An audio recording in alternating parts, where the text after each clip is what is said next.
Salve, salve rapaziada! Professor Basílio, canal Historiano, estou aqui para dar uma aula. Na verdade não é nem bem uma aula, é mais uma reflexão histórica. Eu gostaria de pensar com vocês sobre a lei de anistia da ditadura militar. A lei de anistia como um paradigma da sociabilidade brasileira. A lei de anistia como um exemplo claro e evidente de um processo muito mais amplo. O silêncio sobre o passado como uma estrutura de poder. É importante que nós entendamos, vou trazer um a priori aqui, é importante que nós pensemos que um país marcadamente violento, marcadamente genocida, cuja prática da tortura não é uma prática excepcional, mas é a própria regra, como esta sociedade pode existir? Ela só pode existir silenciando progressivamente sua própria história. O silêncio sobre o passado não é um acaso, mas, para citar o próprio Darcy Ribeiro, é um projeto político. Um projeto político de manutenção da estrutura social violenta, racista e absolutamente exploratória. Já que eu falei no homem, eu gostaria de ler para vocês um trecho de Darcy Ribeiro.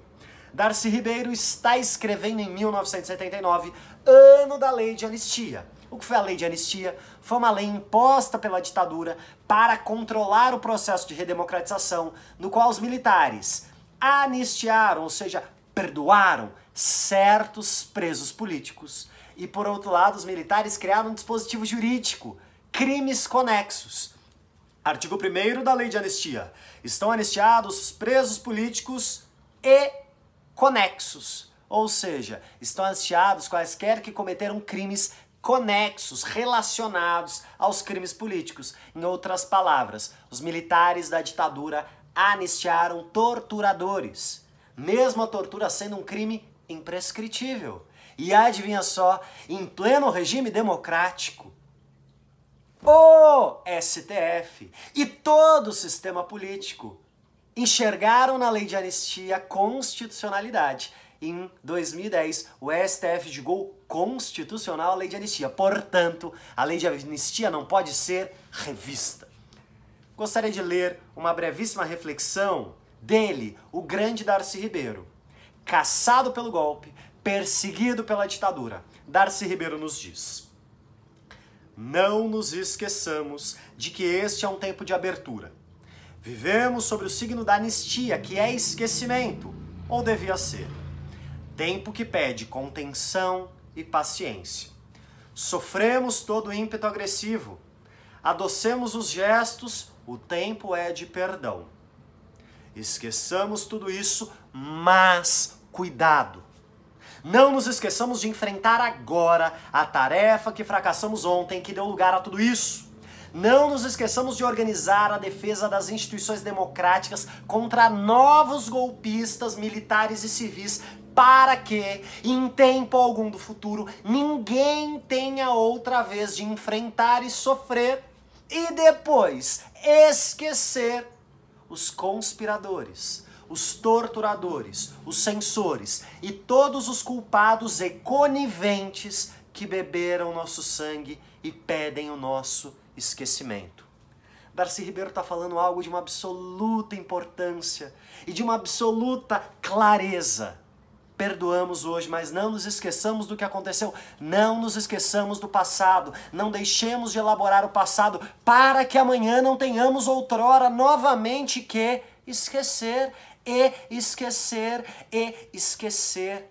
Perdoemos hoje, mas lembremos o que houve. Theodor Adorno, importante filósofo, importante pensador da chamada Escola de Frankfurt, pensando naquele mundo pós-Auschwitz, pós-nazismo, ele fala, o que vai ser educação pós-Auschwitz? Adorno fala, a educação pós-Auschwitz é uma educação que elabora o passado, que trabalha com o passado. Porque, enquanto não estiverem elaboradas as causas do passado, o passado tende a se repetir, disse Adorno. Precisamos compreender com clareza o que foi aquele passado, sobre risco de repetição. De forma semelhante, o filósofo Vladimir Safatli diz: o Brasil repetidamente silencia-se sobre o seu passado e este passado, tal como um trauma mal elaborado, se repete e se repete e se repete. Talvez não apenas a ditadura de tempos em tempos se repita, talvez o autoritarismo de forma mais ampla se repita e se repita e se repita, porque o silêncio sobre o passado mantém uma estrutura social violentamente desigual. Eu gostaria de fazer alguns esboços, um esboço de especulação histórica sobre alguns processos que talvez esqueçamos. E talvez, ao jogarmos estes processos num passado distante, não percebamos a permanência deste passado no presente. Eu gostaria de começar falando do massacre indígena e da escravidão, elementos estruturais da sociabilidade brasileira, que são jogados num passado distante e poucos são ditos. Qual é o memorial da escravidão no Brasil? Qual é o memorial da resistência escravizada no Brasil? O que se sabe, o que se vive, o que se rememora sobre este passado ou sobre o massacre indígena? Quais são os símbolos deste passado que temos de forma viva no presente para que frequentemente rememoremos? Para que de forma frequente olhemos as vinculações entre passado e presente? Nada, silêncio. Um exemplo mais do que claro. A Lei Áurea de 1888, que põe fim à instituição mais sólida e estruturante do Brasil, a escravidão.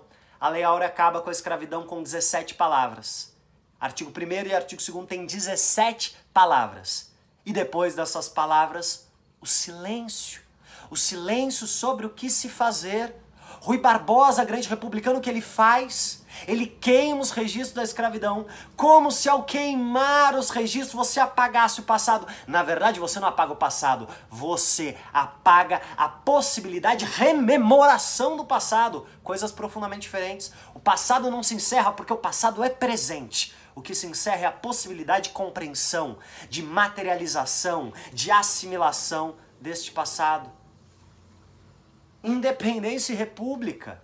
Movimentos sem qualquer participação popular, movimentos, pelo contrário, controlados pelas elites para justamente impedir qualquer mobilização popular. Qual é o protagonismo que damos aos movimentos populares? Qual é o protagonismo que damos, por exemplo, ao movimento abolicionista? No fim da escravidão e também no desgaste do regime monárquico? Novamente, silêncio. E as ditaduras, não só a ditadura militar, mas também a ditadura do Estado Novo, o que é que nós temos? Silêncio. Silêncio sobre essas experiências, como se elas estivessem presas num passado distante, como se elas não estivessem presentes, como se a tortura do regime militar não existisse no Brasil contemporâneo. E aqui um exemplo mais do que explícito e evidente. O Carandiru e as chacinas não aconteceram em pleno regime ditatorial militar. Aconteceram em plena vigência do Estado Democrático de Direito. Carandiru, 1992.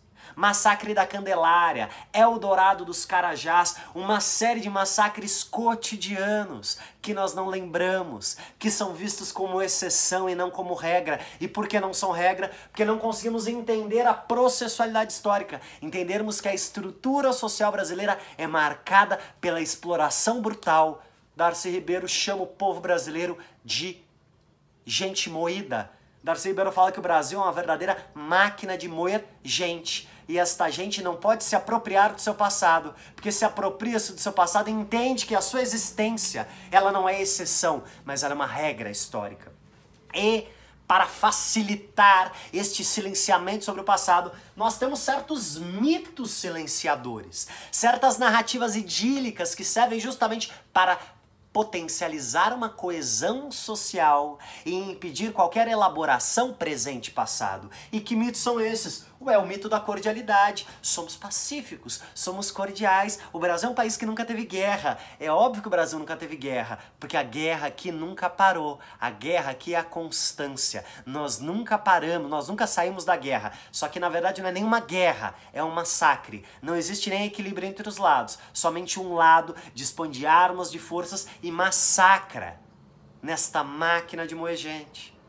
Outro mito silenciador: a democracia racial. Todos somos mestiços, não há racismo no Brasil, a escravidão é um passado superado. Muito bem. A democracia racial também impede a discussão profunda sobre este passado presente do Brasil. E por fim, a grande narrativa. A narrativa da redemocratização. O Brasil é o país do futuro.